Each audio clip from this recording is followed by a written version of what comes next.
There is a place at the edge of human memory, where the land lies flat and ancient beneath a sky so vast it seems to press downward, where two great rivers, the Tigris and the Euphrates, moved slowly through the dark, carrying silt from distant mountains to the sea. Tonight, wherever you are resting, whether in a city humming quietly beyond your window, or in the deep countryside where the only sound is wind moving through leaves, you are welcome here. Like if this voice finds you at the end of your day, if you have closed the door on the noise of the world and pulled the darkness close around you, then take a slow breath and let yourself settle. Before we go any further into the ancient dark, if this kind of slow, historical journey is something that helps you rest, consider leaving a like on this video before you close your eyes. It is a quiet thing, a single tap, and it helps more people find their way here. Subscribe to this channel so that you never have to sleep alone in silence. There will always be another story waiting for you. And in the comments, if you are still with us, leave a small note about where in the world you are resting tonight. Which city, which country, which quiet corner of the earth you have chosen for your sleep. There are people listening from places you have never seen, settling into beds in distant time zones. In apartments above rain-wet streets, in places with names you might struggle to pronounce, in small rooms in the warm countries where the night air comes in soft through open windows. You are not alone in this darkness. You are part of something quiet and global, a gathering of tired, gentle people, choosing rest. Now, let us go back, a very long way back, to a time before most of what we call history had yet been written, to a valley between two rivers, where the first cities on earth were slowly rising from the mud. It was a civilization called Sumer, and it existed in what we now call southern Iraq, in the flat and fertile land that ancient peoples name Mesopotamia, a Greek word that means simply the land between the rivers. The Sumerians built cities when most of the world was still scattered across hillsides and forests in small, nameless groups. They built temples, they developed mathematics, they mapped the stars and gave names to constellations that we still use today. And somewhere in the long span of their civilization, somewhere between the building of cities and the watching of skies, they did something that no culture before them had ever quite done in the same way. They began to write, not pictures exactly, something more systematic, more deliberate, pressed into soft clay with the cut end of a reed. They created a writing system we now call cuneiform, one of the oldest in the world, and in that clay, they recorded almost everything: trade agreements, laws, mathematical tables, hymns to their gods, and something else, something quieter, something that speaks even now across the enormous distance of 5,000 years. They recorded what happened when they slept. The ancient Sumerians didn't believe that sleep was simply the absence of waking. They didn't think of it as a blank space, a nothing, or a mere pause between one day and the next. To the Sumerian mind, sleep was a threshold, a place where the boundary between the living world and something older, deeper, stranger, grew thin. When a Sumerian lay down in the darkness, they were not simply resting their body. They were, in their understanding, crossing into another kind of existence, a place that overlapped with the waking world but was not contained by it. And in that place, things could be seen, and messages could be received. The great forces that govern the universe could, if they chose, make contact with the sleeping mind. This belief was not peripheral to Sumerian culture. It was not a folk superstition held by the uneducated. It was central, serious, architectural. Their temples were designed in part around it. Their priests were trained to interpret what sleepers reported upon waking. And their scribes, in the flickering light of oil lamps in chamber rooms of mud brick, pressed these records into clay. These are what some scholars have come to call the dream tablets. Real objects. Many of them still exist. Some are held in museums in London, Berlin, Chicago, Baghdad. Some were only recently translated. Some are still being studied. Soft clay, hardened over millennia, carrying the careful impressions of a reed held by a hand that lived 5,000 years ago. Hands that pressed words into the earth because they believed what the sleeping mind was touching in the dark deserved to be preserved, that it mattered, that it was real. And woven through many of these tablets, mentioned in hymns, in myths, in ritual texts, in the margins of administrative records, are figures the Sumerians described in the language of their mythology, beings they called the Anunnaki. In Sumerian belief, the Anunnaki were among the great divine forces of the cosmos, figures who, in the mythological understanding of this ancient people, were connected in particular and specific ways to the world beneath, to the deep places, to the realm that lay beyond ordinary sight, and to the state that the Sumerians believed most closely approximated that realm, while a person still lived. Sleep. We are not speaking here of history as certainty. We are speaking of belief, of the inner life of a civilization that was already ancient when Rome was still a collection of hills by a river. The Sumerians believed these things. They pressed these beliefs into clay, and those tablets waited in the dark earth for thousands of years, until the shovels of archaeologists found them again. Tonight, we are going to move through those tablets slowly, through the temples and the sleeping chambers, through the mythology and the neuroscience, through the ancient darkness of a civilization that watched the stars and pressed its dreams into the body of the earth. Let your breathing slow. Let your body find the stillness it has been reaching for all day. The night is long. The story is ready. And we are going all the way in, somewhere beneath the surface of modern Iraq, beneath the roads and the dust and the weight of everything that came after. The foundations of the oldest cities on earth are still there, compressed into the earth, waiting. The civilization that built them called their land Ki and Gir, land of the noble lords. We call it Sumer, and it rose along the southern stretches of the Tigris and Euphrates rivers, in a flat, sun-baked, river-fed plain, more than 5,000 years ago. But it is difficult to hold that number in the mind for very long. 5,000 years, when these cities were already functioning, when their temples were already ancient. The pyramids of Egypt had not yet been built. The great stone circles of northern Europe were not yet standing. Most of the world that we think of as the ancient world was not yet old. The cities of Sumer were already there, already lit by oil lamps at night, already organised into streets and districts and neighbourhoods, already producing bread and beer and music and law. The major cities were spread across the southern plain like a scattering of embers. Eridu, which the Sumerians themselves believed to be the first city ever built by human hands. Uruk, which grew into one of the largest urban settlements in the ancient world, a sprawling living mass of perhaps 50,000 people, or enclosed within a great wall that a later tradition would attribute to the half-divine king Gilgamesh. With its vast temple complex and its harbour districts, its merchant ships loaded with copper and lapis lazuli and cedar, moving through the river channels toward the Persian Gulf. Nippur, the sacred centre, the city of the god Enlil, where pilgrims came from across the region and where the great library tablets were accumulated across generation after generation. These were not small places. They were not temporary camps or seasonal settlements.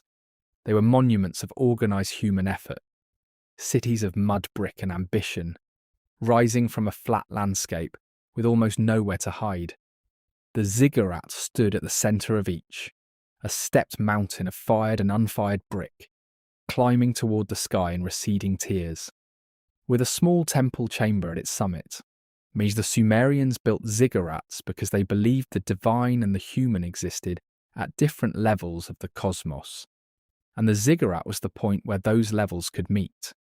It was a ladder, a bridge between what the eye could see and what it could not.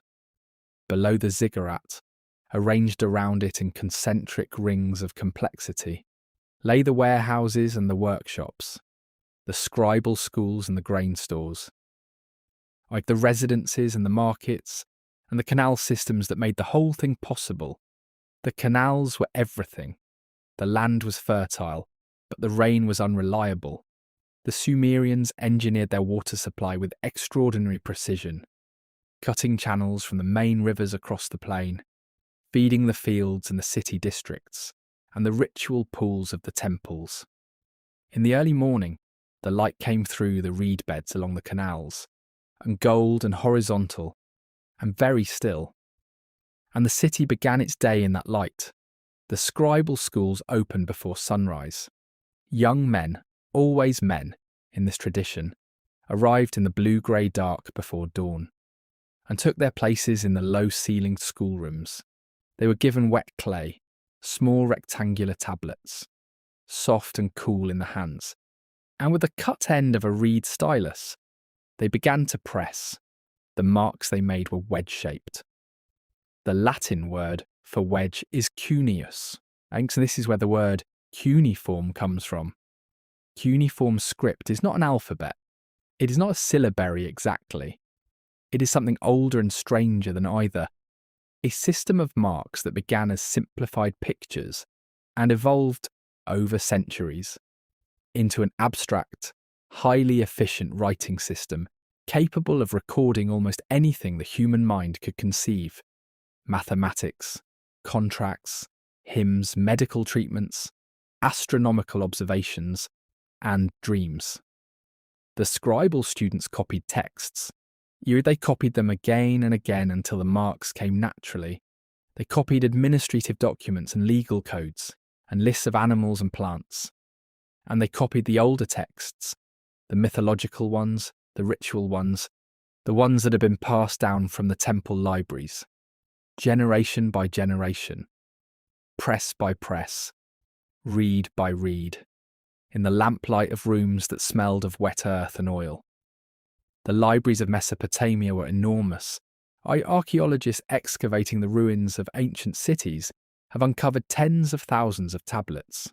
Some sites held hundreds of thousands. The famous library of Ashurbanipal at Nineveh, gathered later, in the Assyrian period, contained more than 30,000 individual tablets. A systematic collection that included copies of far older Sumerian originals. Among all of this material, the receipts and the hymns and the astronomical charts and the literary epics, a significant portion dealt specifically with sleep, with dreams, with what the Sumerians believed the mind encountered when it crossed into the dark. This is where the story we are following tonight begins to come into focus. The Sumerians did not regard sleep the way we often do. In the modern world, sleep is understood primarily as a biological necessity, a restorative process, a maintenance function, something the body does to sustain itself, something the brain requires to consolidate memory, repair tissue, regulate emotion. All of this is true. All of this is real. But to the Sumerian mind, sleep was something else entirely. Within their philosophical and religious understanding of the world, sleep was not an absence. It was not unconsciousness. It was not the self going dark for a few hours until morning. Sleep was understood as a transitional state, a thinning, a place where the membrane between the visible physical world and something older and deeper and less easily defined became permeable. The Sumerians believed the world was layered. The surface world, the one you could walk through and touch and measure, was only one dimension of a more complex reality. Below it, or perhaps alongside it, in a direction that had no name in physical space, there existed other layers, the realm of the dead, the realm of the gods, like the deep places where the forces that governed reality had their permanent residence.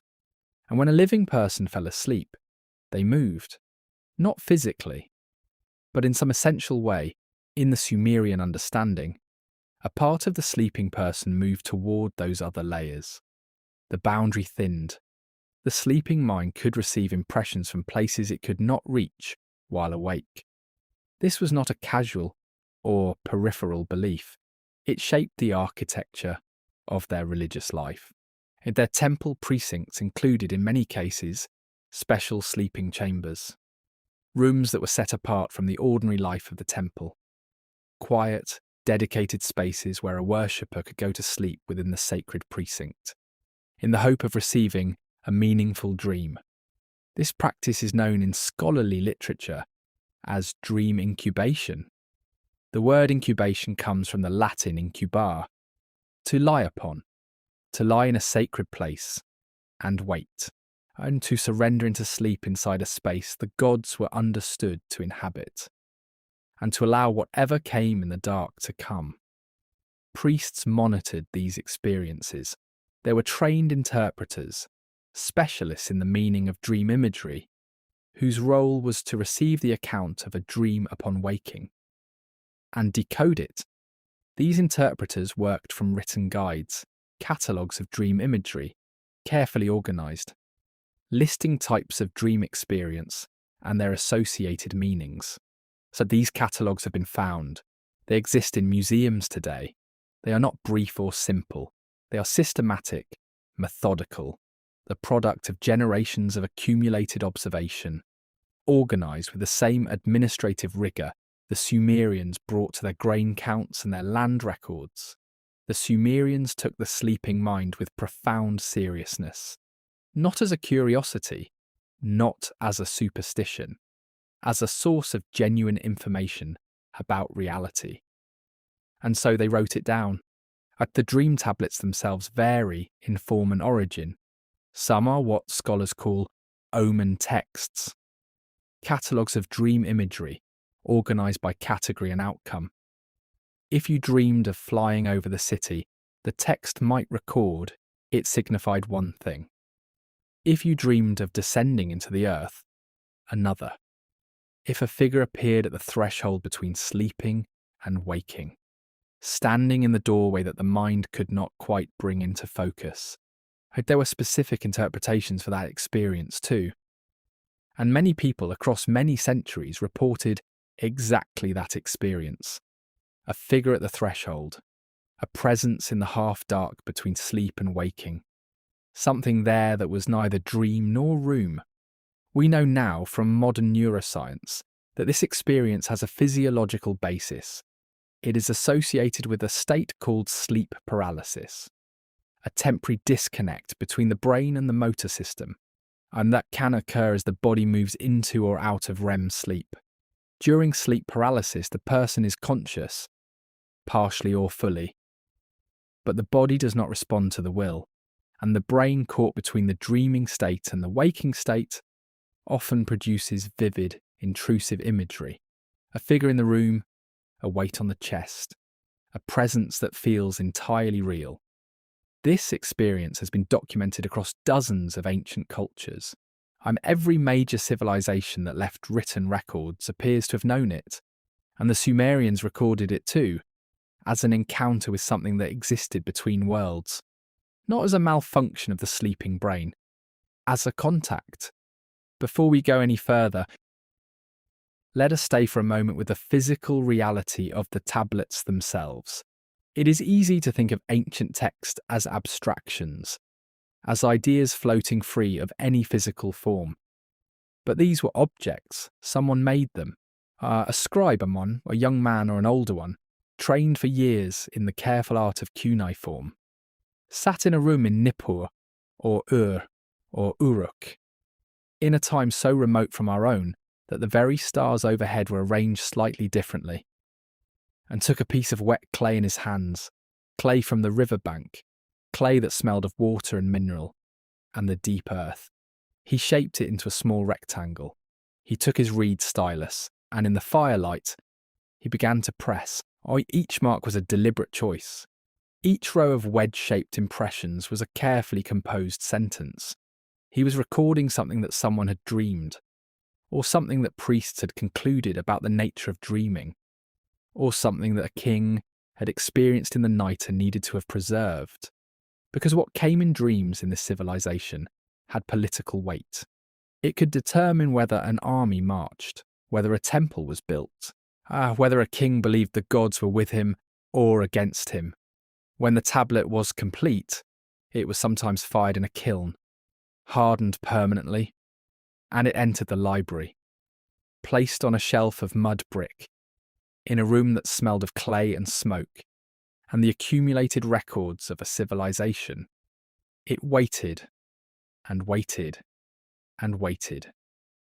Through the fall of Sumer, through the rise of Babylon, and Assyria, and Persia, and Greece, and Rome, through the medieval period, and the early modern period, and the long grinding centuries of the Common Era, until a European archaeologist with a shovel and a notebook found the site and began to dig. Now we need to speak carefully about the Anunnaki, because the Anunnaki have become, in recent decades, a figure of popular fascination, and that fascination has sometimes carried the conversation far from what the academic record actually shows. In Sumerian and Akkadian mythology, the Anunnaki were a group of divine figures. Their name is generally translated as those of heaven and earth, or something close to that. The etymology is still somewhat debated among scholars. In the earlier Sumerian texts, the Anunnaki appear as a collective group of deities associated with the underworld, with judgment, with the deep places of the cosmos, and they were understood to be distinct from the Igigi, the higher heavenly gods, and were often depicted as presiding over the realm of the dead, or as administrators of the divine order of the universe. In different periods and different texts, their roles shift somewhat. The mythology of Sumer was not a fixed, unified canon. It evolved across centuries and across the different cities of the plain, each of which had its own priestly tradition and its own emphasis. But across these variations, the Anunnaki maintained a consistent association with what lay beneath, with what lay beyond ordinary sight, with the deep structure of reality that the living could only glimpse. In certain states of ritual, states of prayer, states of grief, and the state of sleep. In the mythological framework of the Sumerians, the Anunnaki were understood to be present in the world of dreams in a way they were not present in the waking world, and the dream was the place where contact with these forces was most possible. The hour before dawn was considered particularly sacred. The texts suggest a belief that, as the night deepened, as the body descended through its cycles of sleep, the boundary between the waking self and the deeper layers of existence grew thinner. And in that thinness, something could cross, or something already present on the other side could be perceived. This is a belief pattern found in many ancient cultures.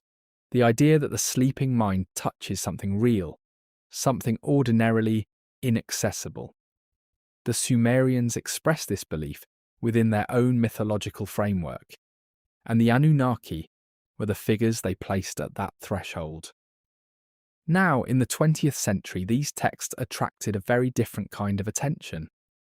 In the 1970s and beyond, a writer named Zecharia Sitchin published a series of books arguing that the Anunnaki were not mythological figures at all, but extraterrestrial beings who had visited Earth in the distant past.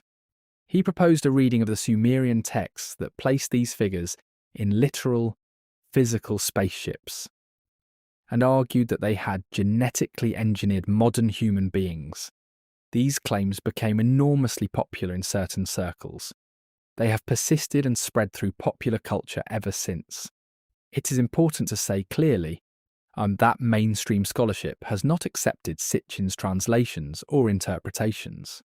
Professional Assyriologists, specialists in the study of Mesopotamian languages and texts, have extensively reviewed his work and found it inconsistent with the linguistic and archaeological evidence. His translations of specific cuneiform passages have been disputed at a technical level, His broader framework does not align with the scholarly consensus. This does not diminish the genuine fascination of the Sumerian dream tradition. It does not make the tablets any less remarkable. But it does mean that we are dealing with two different things: the actual historical and mythological record of ancient Sumer, and a modern interpretive tradition that has built something quite different on top of it. Both are interesting. Only one of them is what the Sumerians actually wrote. And what the Sumerians actually wrote is strange and ancient and beautiful enough, without needing to be anything other than what it is. Come back to your breathing now. Let it slow a little more. The room around you is real and quiet and safe. The story is moving forward. We are going deeper, into the tablets themselves, into the images that the Sumerians pressed into clay in the darkness, recording what the sleeping mind had touched. In the long hours before dawn, the river is always the first sound, even in the deepest part of the night. When the city has finally gone still, the Euphrates moves, a slow, continuous sound. Not loud, not urgent, just present. The way a breath is present, the way the darkness is present. Water moving against reed banks in the dark, a soft, papery sound where the current meets the edge of things. And then the open sound of deeper water beyond, moving south, always south, toward the sea. If you were standing on the bank tonight, 5,000 years ago, the sound would not be so different from water anywhere. It is one of the oldest sounds on earth, and the people who slept in the city behind you had heard it every night of their lives. It was the sound that underlaid everything, the ground note of the world they had built. Breathe it in now. A slow breath. The air over the plain at night is dry, not cold exactly, but cooled from the enormous heat of the day. I'm carrying the mineral smell of river silt, the faint sweetness of the reed beds, and underneath everything, barely there, the distant warm scent of cedar oil burning in the temple lamps. Cedar oil from distant forests, traded through 1,000 hands to arrive here, at the edge of the plain, to burn in small clay dishes in the high chambers of the Ziggurats. Its smoke rises through the dark, thin and straight in the still air, and dissolves. The city is sleeping. Tens of thousands of people, in mud brick houses along the canal streets, in the larger residences near the temple precinct, in the reed houses at the city's edge, where the poorest families sleep close together for warmth, all of them breathing, slowly, deeply. The sound of a city sleeping is almost no sound at all. It is the absence of the day. The stalls are empty, the canals are still. The schoolrooms are dark, and the wet clay tablets from yesterday are drying on their shelves. Somewhere a dog moves through an alley, somewhere the river shifts against its bank. And that is all. Move now through the outer gate of the temple precinct. The stone beneath your bare feet is cool, slightly uneven where the blocks have settled over decades, worn smooth in the centre by the passage of thousands of feet, but rough at the edges where no one walks. The warmth of the day is still held in the walls. If you press your hand flat against the mud brick, you can feel it. The stone gives it back slowly. All through the night, the walls release the heat they gathered from the sun, and the air in the corridor holds it, so that moving through the precinct at night is to move through something warmer than the open air outside. Something enclosed, something old. The oil lamp is small, a clay dish no bigger than a cupped hand. A wick of twisted plant fibre. A shallow pool of cedar oil. The flame is low and steady in the still air of the corridor. It does not flicker much. There is no wind here. The flame is a small, warm point of light in a large darkness, and it lights perhaps 2 body lengths in every direction, leaving everything beyond it in a darkness so complete. It seems to have texture. The priest moves slowly. There is no urgency in his movement. He has walked this corridor many times. He knows where the floor dips slightly near the third doorway. He knows the smell of this particular stretch of corridor, the faint trace of incense from the morning ritual, the cool stone smell that lives permanently in the walls. He holds the lamp out slightly ahead of him. The shadows shift along the carved reliefs on the walls. Figures in profile, gods and supplicants in the formal, flat style of Sumerian art. Their eyes enormous, their hands raised in the gesture of prayer, moving in the lamplight as though they are almost breathing. He does not look at them tonight, and he has seen them too many times. He walks. The footsteps are quiet, bare feet on old stone, barely a sound. He turns at the corridor's end, passes through a low doorway, ducks his head without thinking, and enters the dream chamber. The room is small, smaller than you might expect for something so significant. The ceiling is low, the walls are plain, no carved reliefs here. A single high window, very narrow, open to the night sky. Through it, a few stars. Very still. The floor is covered with a reed mat, woven in a simple pattern, dry and faintly sweet-smelling. The kind of smell that is almost the absence of smell. Clean, old still. He sets the lamp down in the corner. The flame bends slightly as he lowers it, recovers, and steadies. The room fills with the same small, warm circle of light, the same large surrounding darkness. He lowers himself onto the mat, not quickly. The way a person moves when they have learned that the body does not need to be rushed. First the knees, then the hips, then the long, slow lowering of the spine, vertebra by vertebra, onto the woven reeds. He lies on his back, his arms at his sides, his eyes open for a moment, looking up at the low ceiling, at the edge of the lamplight on the clay above him. He has come here to dream, not for himself exactly, for the temple, for the city, for whatever question has been brought to the priests this season. Whatever trouble or uncertainty or decision requires the kind of guidance that only the sleeping mind can bring back from the other side of waking. He has prepared. He has fasted since the morning meal. He has bathed in the ritual pool. He has said the words that his teachers taught him, the words that open the self to what comes.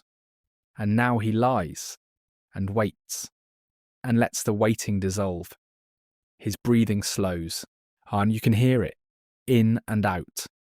In the stillness of the room, it is the only sound. The lamp burns.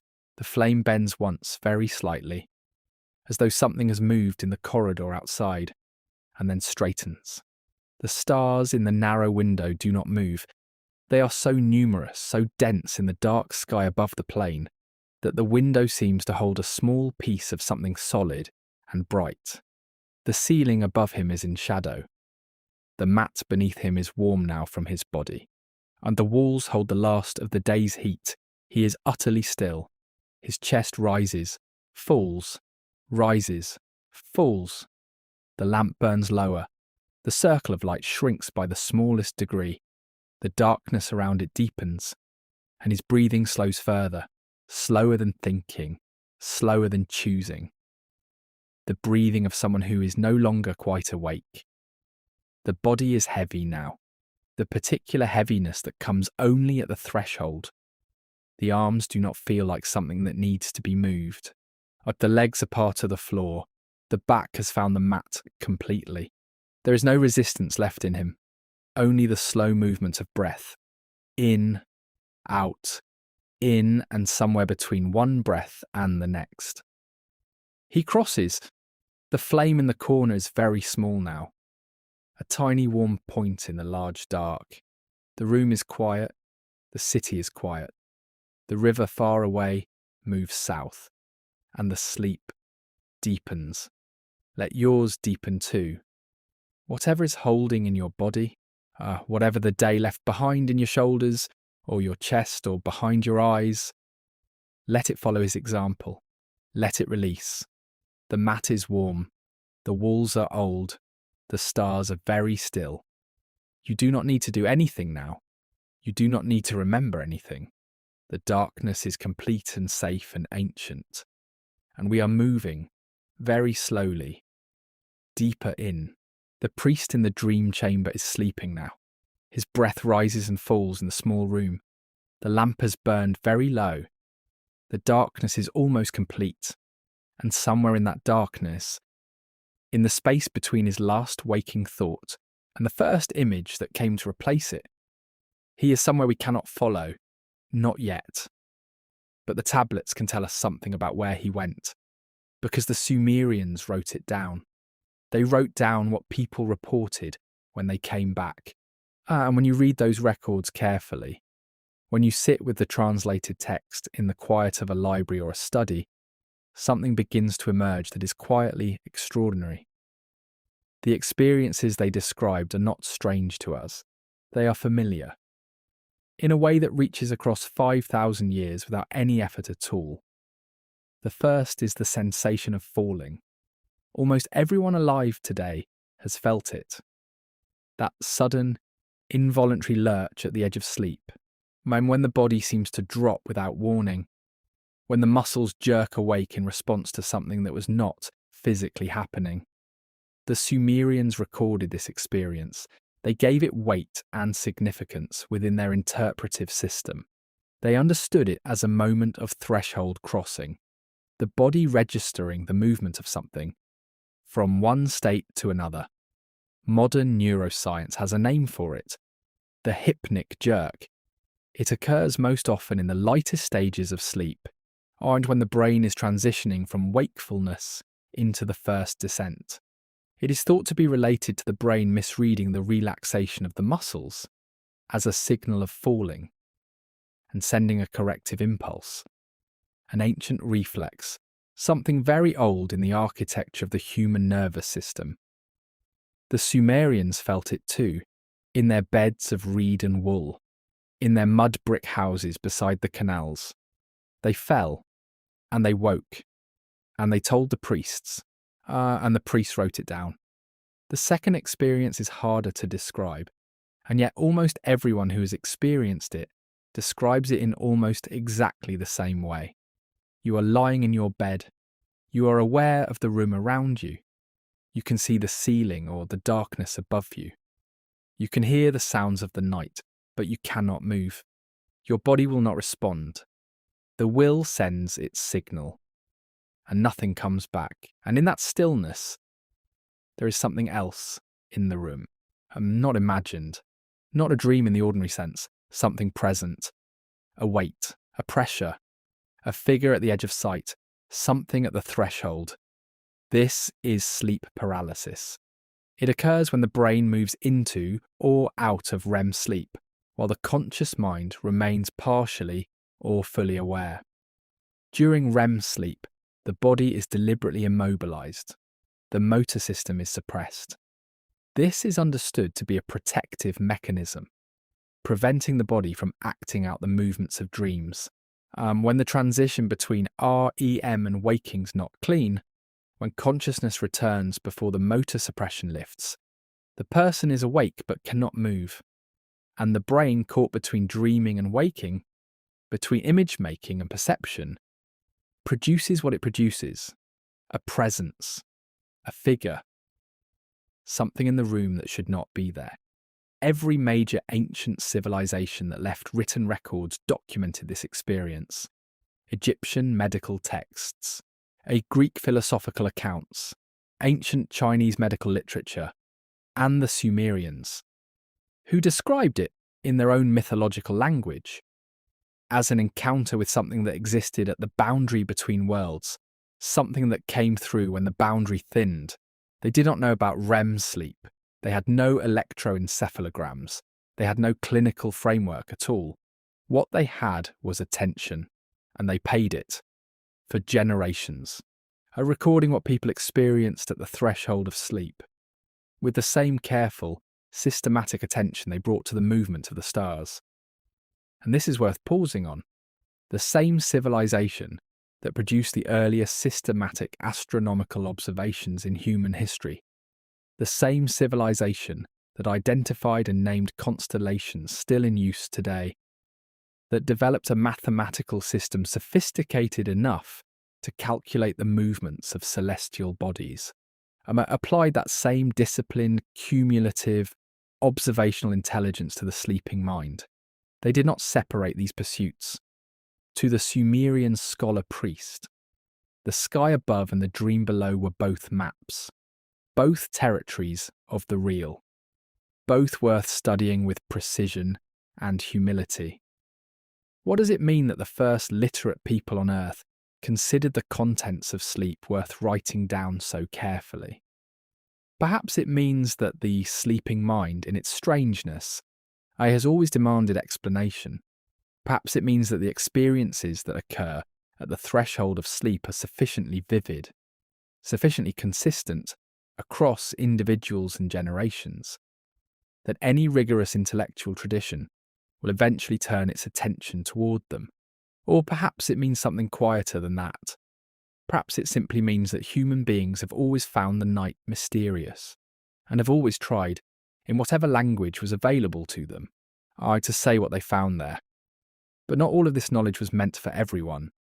Here the history becomes more layered, because the textual evidence suggests that in ancient Mesopotamia, not all categories of dream interpretation were available to all people. There was a hierarchy. There were categories of dream knowledge that were restricted, held within the temple, accessible only to those who had been trained over years in the priestly tradition. Like the common person who came to the temple with a dream received interpretation from a specialist. They did not interpret it themselves. They did not have access to the full interpretive system. Only those within the priestly structure did. And within that structure, certain texts were more restricted still.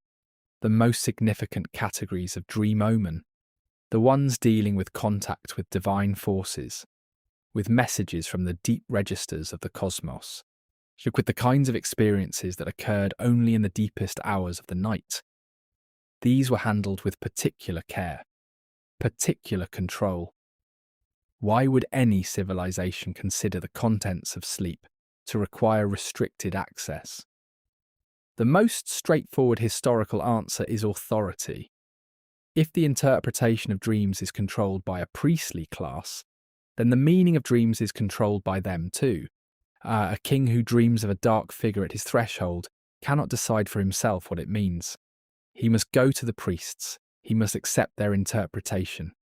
And so the dreaming mind, that vast, ungovernable interior territory that every human being enters every night, becomes through the control of interpretation something manageable, something that reinforces existing structures of power and knowledge.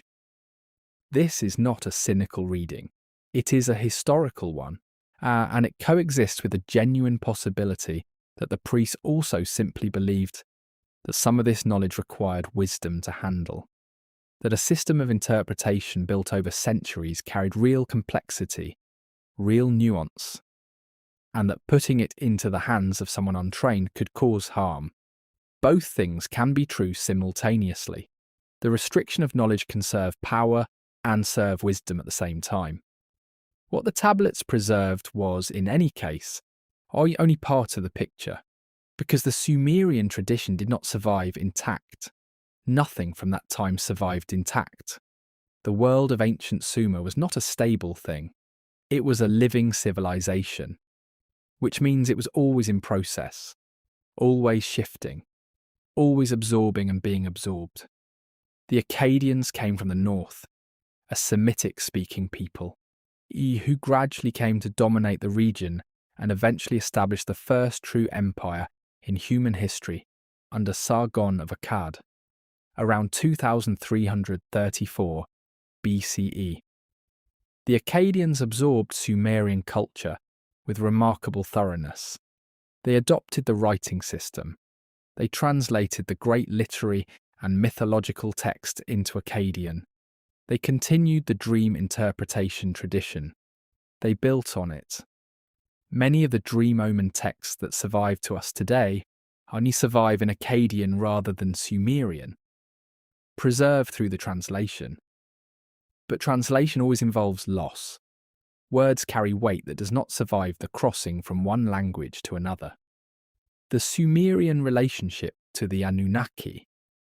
The specific texture of their belief about sleep and the divine was filtered through Akkadian interpretation, and then through Babylonian, and then through Assyrian, and then through the long chaos of the later periods, of the invasions and the fires, and the slow collapse of institutions that eventually buried the libraries under rubble and time. The burning of libraries is one of the recurring tragedies of human history. We do not know exactly what was lost. That is precisely the problem. We know that tens of thousands of tablets were housed in the great libraries of Mesopotamian cities. We know that Nippur alone held an enormous archive, accumulated over centuries of deliberate collection. Or we know that when cities fell, when armies came and the institutions dissolved and the roof beams burned, tablets were lost. Some shattered, some buried under collapse, some scattered by looters who did not know what they held, who saw only clay, not knowledge. And then the earth settled over everything. The river shifted, the silt accumulated. The cities that had once held hundreds of thousands of people, contracted, were abandoned, became low mounds on the flat plain. And the mounds were called tells. A tell is simply the accumulated debris of human habitation, layer upon layer, generation upon generation, pressed down by gravity and time into a low rise in the landscape. From a distance, a tell looks like a natural hill. From a distance, you would not know that beneath it, a library is sleeping. That's somewhere in the compressed earth, in the darkness beneath the surface. Tablets are waiting, some of them still intact, preserved by the very collapse that buried them, the fall of roof beams hardening unfired clay into something that could survive millennia. The tablets waited. For 2,000 years, for 3,000. And then in the 19th century, European scholars began to look at the mounds of Mesopotamia with new attention. They had been there before. Travellers and merchants had noticed the mounds for centuries. But in the 1840s and 1850s, the excavations began in earnest. Well, at Nineveh, in what is now northern Iraq, the British archaeologist Austin Henry Layard directed the excavation of the great palace mounds of the Assyrian kings. What he found was beyond what anyone had anticipated. Chamber after chamber of carved stone reliefs, enormous winged bulls flanking doorways, and tablets, thousands and thousands of tablets, the library of the Assyrian king Ashurbanipal, assembled in the 7th century BCE from copies of texts going back 1,000 years further, emerged from the earth like a voice, speaking from the very deep past. Among the tablets that came to the British Museum in London were fragments of the Epic of Gilgamesh, which would prove to be one of the oldest works of literature on Earth. And among the fragments of Gilgamesh were passages about sleep, about dreams, about descent, about what waits in the darkness that living people cross into every night, without maps, without certainty, without knowing what they find there. The decades that followed the discovery were decades of slow, painstaking reconstruction. Scholars sat in the reading rooms of European museums, bent over trays of clay fragments under gas lamps and later electric ones, pressing photographs to illuminated glass plates, tracing the wedge-shaped marks with pencils, and comparing them to other tablets, other words, other fragments. The work was unglamorous. It was not the archaeology of the adventure stories. It was the archaeology of patience, of eyes tired from close work, of the same passage read 20 times in search of a word that finally yielded, and slowly, word by word, sentence by sentence, the lost world of Mesopotamia began to come back. It has never come back completely. It cannot. We have fragments. We have significant, remarkable, extraordinary fragments. But we do not have everything. We will never have everything. The tablets that did not survive, the texts that burned or shattered or dissolved in the groundwater of collapsed chambers, they are gone, and in them, perhaps, were answers to questions we are still asking, about the specific content of the most restricted dream texts, about what the innermost priestly tradition of Sumer believed happened to the sleeping mind, only in the deepest hours of the night, about what they called the Anunnaki, and what role, in their fullest mythological understanding, those forces played in the experience of the dreaming human. We do not know. We can read what survived.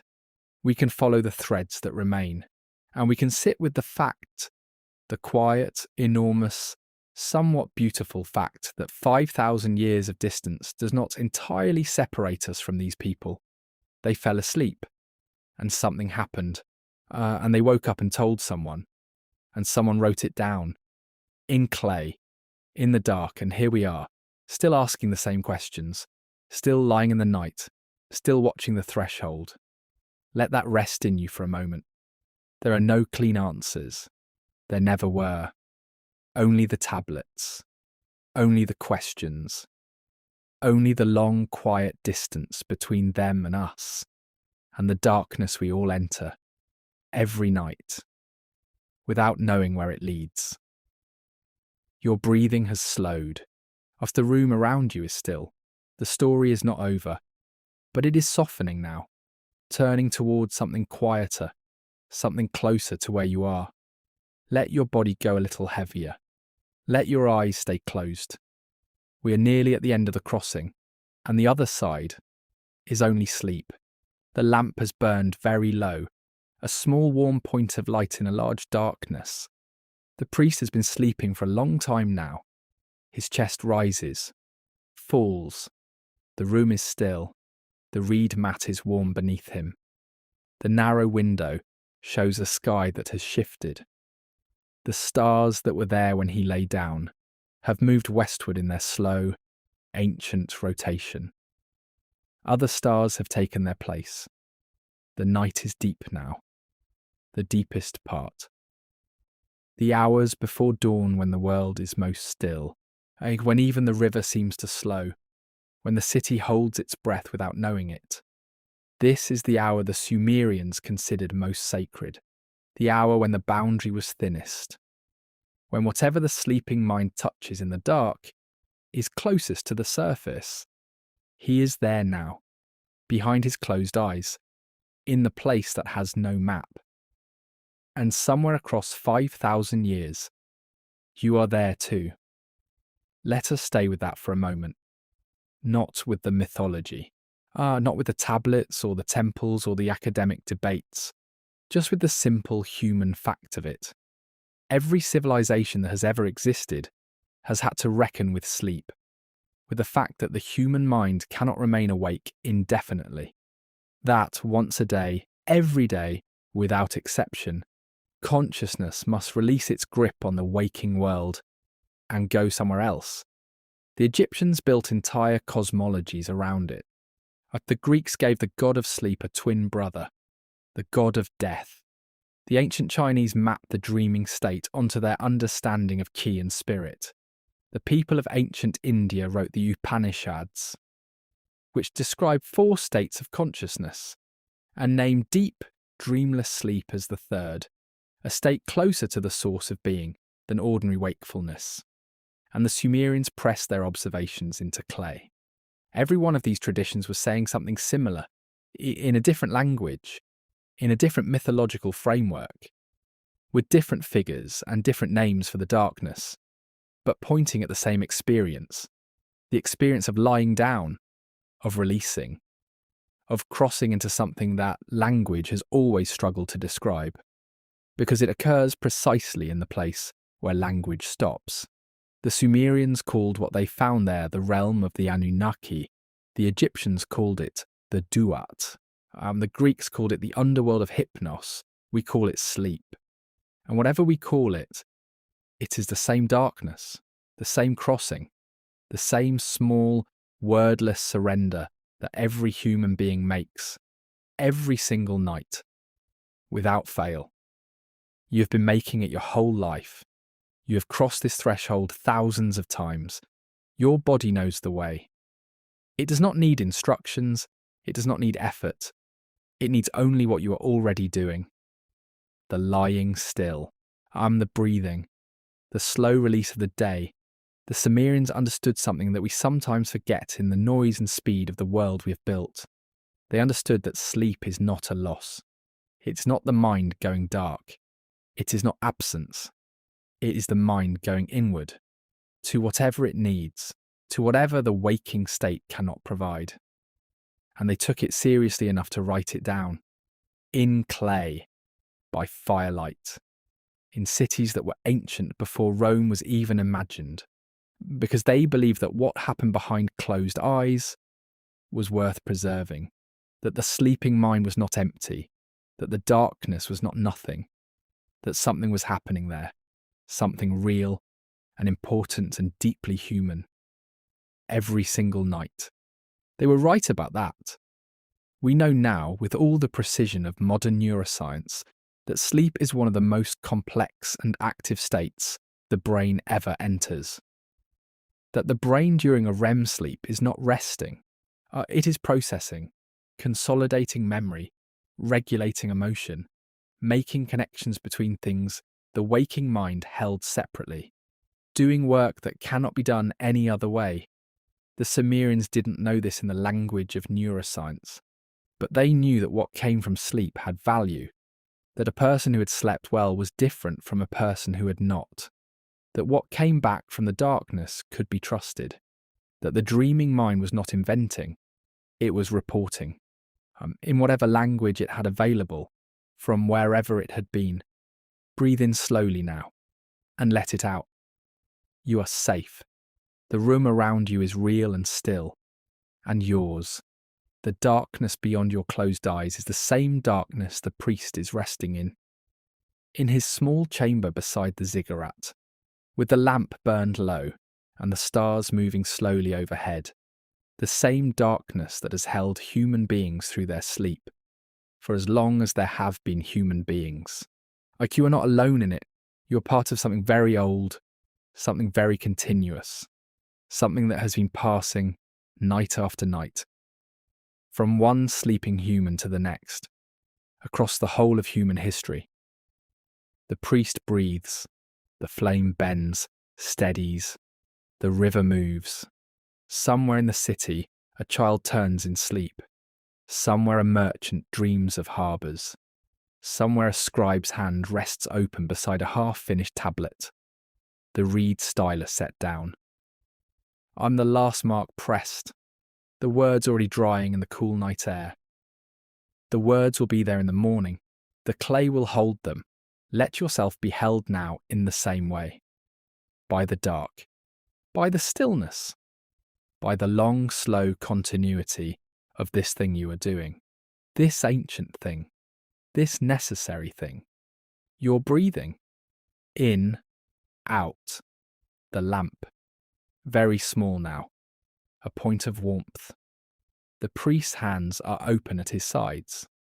The way hands are when they have released everything. Let your hands do that. Let them be open. Let them rest. The stars have moved. The river is always there. The city is breathing. Slowly. All of it. Slowly. Your eyes are heavy.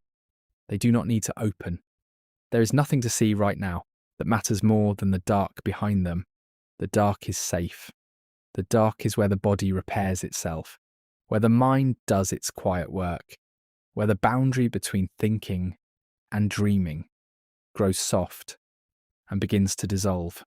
And the Sumerians sat at the edge of this, and they reached for their clay. They reached for language, because what they felt here, at the edge of sleep, felt too significant to let pass without record. You do not need to record anything tonight. You do not need to understand or explain or remember. You only need to let go. The way the flame lets go of its light when the oil is finally gone, gently, without effort, into the dark.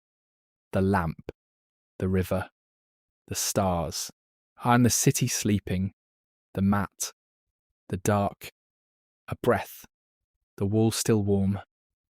A hand, open. The priest, already gone. The clay, holding the words.